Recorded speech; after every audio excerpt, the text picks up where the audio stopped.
Hello दोस्तों, नमस्ते। ज्ञान यात्रा गुरुकुल के यूट्यूब चैनल पे आप सभी का स्वागत है। तो बिहार दरोगा का एग्जाम समाप्त हो चुका है। 18 और 21 को 4 शिफ्ट में टोटल एग्जाम हुआ है। हम लोग आज कटअप की बात करेंगे कि कितना कटअप रहने का चांस है, रिजल्ट आपका कब तक आएगा, मेंस आपका जो है कब होगा, क्या पेपर लीक हुई थी, क्योंकि आपको पता ही है कि क्वेश्चन जो है बाहर आपको देखने को मिल ही गया था। तो पेपर लीक वाला बात एक एक करके हम लोग सारी चीज पे अभी बात करेंगे, ठीक है। तो आयोग के द्वारा कहना है कि जो है एग्जाम जो है काफी शांतिपूर्ण संपन्न हो चुका है, लेकिन आप लोगों को पता है कि क्वेश्चन आपको बाहर मिल गया था। मतलब देखने को सोशल साइट पे कोई ऐसा सोशल साइट नहीं है जहां पे जो है क्वेश्चन वायरल नहीं है। तो दो तरह की बातें हैं कि क्या यह क्वेश्चन एग्जाम के दौरान बाहर आया है, या जो है एग्जाम समाप्त होने के बाद कोई स्टूडेंट पेपर लेकर बाहर आ गया है और उसके द्वारा जो है ये आउट किया गया है। तो आयोग के द्वारा कहना है कि एग्जाम के समय में कोई ऐसा जो है घटना नहीं हुआ है। एग्जाम के बाद जो है स्टूडेंट जो है क्वेश्चन पेपर लेकर भाग गया था और वही क्वेश्चन जो है वायरल है, जबकि ये जांच की विषय है। आप कैसे कह सकते हो कि एग्जाम के बाद वो वायरल हुआ? ये जांच का विषय है। जब तक जांच नहीं होगा तब तक आप एकाएक जो है एक दिन में आकर ये बोल देना कि नहीं नहीं ऐसे ही हुआ है, तो ये तो संदेह बिल्कुल उत्पन्न करता है। सबसे बड़ी बात यह है कि आयोग जो है क्वेश्चन बाहर आने नहीं देता है। तो कैसे कोई स्टूडेंट क्वेश्चन बाहर लेकर आ गया, जबकि जो है बहुत ज्यादा जो है गार्डिंग रहता है। इतना आसान तो है नहीं कि कोई लेकर दौड़कर भाग जाए, और दौड़कर भाग रहा है तो भी तो वैसा आना चाहिए। और जो क्वेश्चन आपको देखने को मिल रहा है वो साफ साफ दिख रहा है कि बगल में शायद OMR सीट भी है। तो ये सब चीज एक बार जो है जांचने की बात है। और समझ में नहीं आता है कि क्वेश्चन पेपर उसका जो है कार्बन कॉपी रखकर क्या जताना चाहते हैं। अगर स्टूडेंट को मिल ही जाएगा तो क्या दिक्कत है, क्योंकि बहुत बड़े बड़े आयोग हैं। चाहे बीपीएससी की बात करें, यूपीपीसीएस की बात करें, बहुत सारे आयोग जहां आंसर जो है गलत होते हैं, बाद में जो है उस पर जो है मांगा जाता है कि कोई किसी स्टूडेंट को अगर डाउट है तो वो उस पर जो है आप जो है क्लेम कर सकते हो। तो आप इतना ओवर कॉन्फिडेंस हो कि आप जो आंसर दोगे वही सही होगा। आप क्या आंसर दे रहे हो, यहां तक कि आप बाद में भी तो क्वेश्चन नहीं जारी करते हो। चलो उस समय नहीं देते हो तो बाद में अपने साइट पर क्वेश्चन डाल सकते थे, उसका जो है आंसर डाल सकते थे कि ये आंसर होगा, इस आंसर की से हम लोग जो है मिलान करेंगे। क्योंकि अभी उसका आंसर जो क्वेश्चन जैसे बाहर आया तो प्रत्येक लोग अलग अलग दे रहा है, उसमें कौन सही है कौन गलत है। आप भी जो है यूट्यूब पर बहुत सारे टीचरों का मिलाए होंगे, तो किसी में जो है 5 नंबर ज्यादा हो जा रहा था, किसी में 5 नंबर कम हो जा रहा था। तो ये तो सोचनीय बात है ना कि अगर आयोग आंसर की दे देता तो एग्जैक्ट पता रहता। अब यही समस्या हो जाती है कि मान लीजिए हमारे द्वारा जो कटअप जो दिया जाएगा, अब कोई उसके आसपास रहेगा और उसका रिजल्ट नहीं होगा। कोई जो है उससे ज्यादा नंबर लाया रहेगा फिर भी नहीं हुआ रहेगा, कोई उससे कम लाया रहेगा उससे हो जाएगा। कि ये होता क्यों?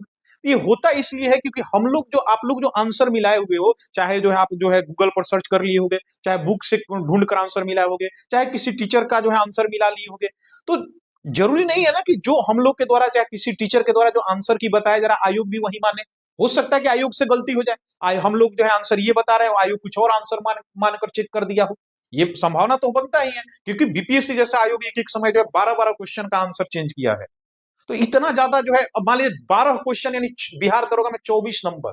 अब 24 नंबर इधर उधर हो जाए, समझ 12 क्वेश्चन छोड़िए, अगर 5 भी क्वेश्चन का आंसर अगर वो गलत होगा तो 5 क्वेश्चन इजकल टू 10 नंबर, और माइनस मार्किंग है तो 10 पर जो है यहाँ पे 2 नंबर और हो जाएगा। ठीक है, तो दोनों 1 नंबर और बढ़ जाएगा। 1 नंबर तो समझिए कि 11 नंबर का ये नुकसान होगा किसको? स्टूडेंट को। अब 11 नंबर में हो सकता था जिसका कम था वो गलत मान के चल रहा था, उसका सही हो गया, और जो सही मान के चल रहा था उसका गलत हो गया, उसका क्या हो गया, नंबर बढ़ गया। तो ये संभावना बनता है और बिल्कुल ये होता है। ठीक है, इसी कारण से देखिएगा जिनका जो है नंबर ज्यादा रहता है वो फेल हो जाते हैं, जिनका कम रहता है वो पास हो जाते हैं। तो कुछ जो है इसमें लक सिस्टम भी जो है काम करता है, क्योंकि जब तक आंसर की नहीं जारी होगा तब तक कैसे आप कंफर्म कह सकते हो कि मेरा इतना एग्जैक्ट नंबर है। ये आपके हिसाब से एग्जैक्ट नंबर है, जो 5 से 10 नंबर ऊपर या नीचे हो सकता है, इस बात को आप ध्यान लेकर चलिएगा। ठीक है, आपका जितना नंबर आ रहा है उसमें 5 नंबर या 10 नंबर ऊपर नीचे हो सकता है, इस बात को आप मस्तिष्क में बैठा लीजिए।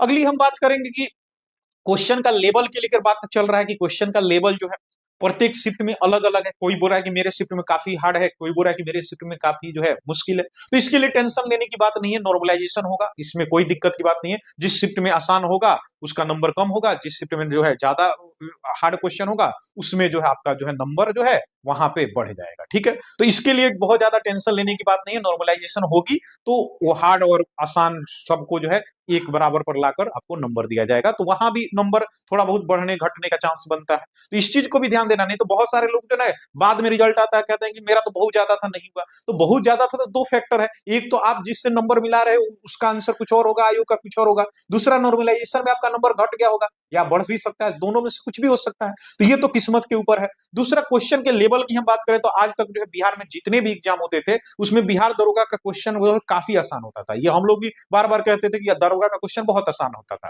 ठीक है, आयोग इस बार सीरियस ले लिया और क्वेश्चन का लेवल ठीक ठाक किया है, तो क्वेश्चन इस बार जो है मॉडरेट टू हाई है, इजी नहीं है। ठीक है, पहले क्वेश्चन ऐसे आता था बिहार दरोगा का इजी टू मॉडरेट, इस बार का जो क्वेश्चन है वो मॉडरेट टू हाई है, न कि इजी है। तो अगर कोई बोल रहा है कि नहीं नहीं मेरा बहुत क्वेश्चन हमको बहुत आसान लगा है, हम तो पूरा रंग के आ गए हैं, तो आप लोग जो फालतू इन सब चक्रों में नहीं रहिएगा, वो आपको जो है गुमराह कर रहा है ताकि आप जो है मेंस की तैयारी नहीं कर पाइए। ठीक है, तो आपकी रिजल्ट कब आएगी, अगली बात हम करें कि रिजल्ट कब आएगा, तो बिहार दरोगा का इतिहास है कि 1 महीना के अंदर आपका रिजल्ट प्री का दे देता है और उसके जो है 2-3 महीना में आपका जो है मेंस ले लेता है। तो आपका रिजल्ट मानिए कि जो है फरवरी के लास्ट तक जो है आपका रिजल्ट देखने को बिल्कुल मिल जाएगा, यानी फरवरी में आपका रिजल्ट देखने को मिल जाएगा और मई के आसपास में, अप्रैल लास्ट या मई में, मई ही मान के चलिए कि मई तक जो है आपका मेंस का भी एग्जाम हो जाएगा। तो आपके लिए बहुत ज्यादा जो समय नहीं है, आप जो है अपना तैयारी जारी रखिए।